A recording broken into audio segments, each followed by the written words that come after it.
யாரு பெருசுன்னு அடிச்சு காட்டு என்பது போல தாய்மாமன் சீர் பெருசா அத்தை மகன் சீர் பெருசா என போட்டி போட்டு கொண்டு நடந்த காதணி திருவிழா ஊரையே திரும்பி பார்க்க வைத்திருக்கிறது.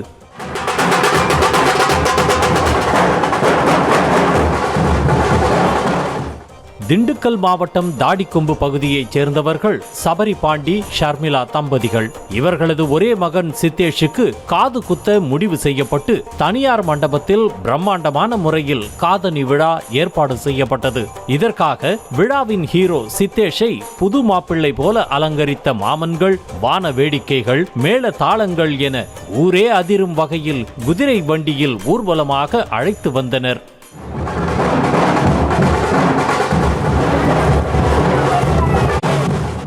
குதிரை வண்டிக்கு முன்னால் கொழுத்த கிடா ஆடுகளுடன் மாமன்கள் கம்பீரமாக நடந்து செல்ல, வண்டிக்கு பின்னால் சீர்வரிசை பொருட்களால் நிறைந்த டிராக்டர்கள் வரிசையாக அணிவகுத்து வந்தன.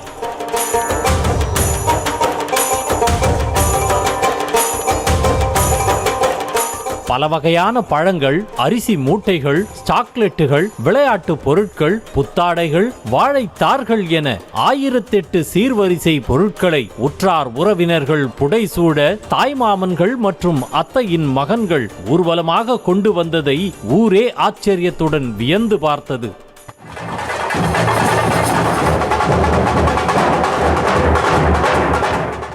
இப்படி ஊரே மூக்கில் விரலை வைக்கும் வகையில் நடந்த ஊர்வலம் இறுதியாக மண்டபத்தை வந்தடைய கொண்டு வந்த சீர்வரிசை பொருட்களால் மண்டபம் முழுவதும் நிறைந்து வழிந்தது.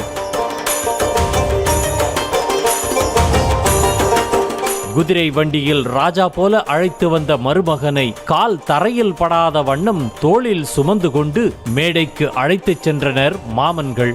தொடர்ந்து பாரம்பரிய முறைப்படி மாமன்கள் மடியில் அமர வைத்து சித்தேஷுக்கு காது குத்தப்பட்டது.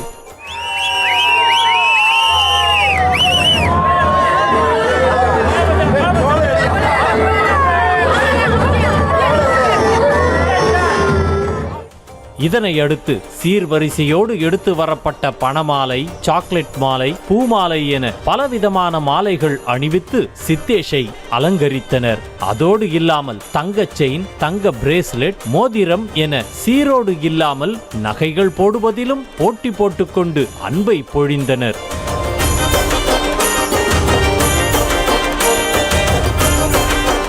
நவீன வாழ்க்கைக்கு மாறிக்கொண்டிருக்கும் நம்மில் பலரும் தாய்மாமன் சீர்முறையை மறந்து போன நிலையில் அதனை மீட்டெடுக்கும் நோக்கத்தில் ஊரே மெச்சும் வகையில் இந்த காதணி விழா இனிதே நடைபெற்றது.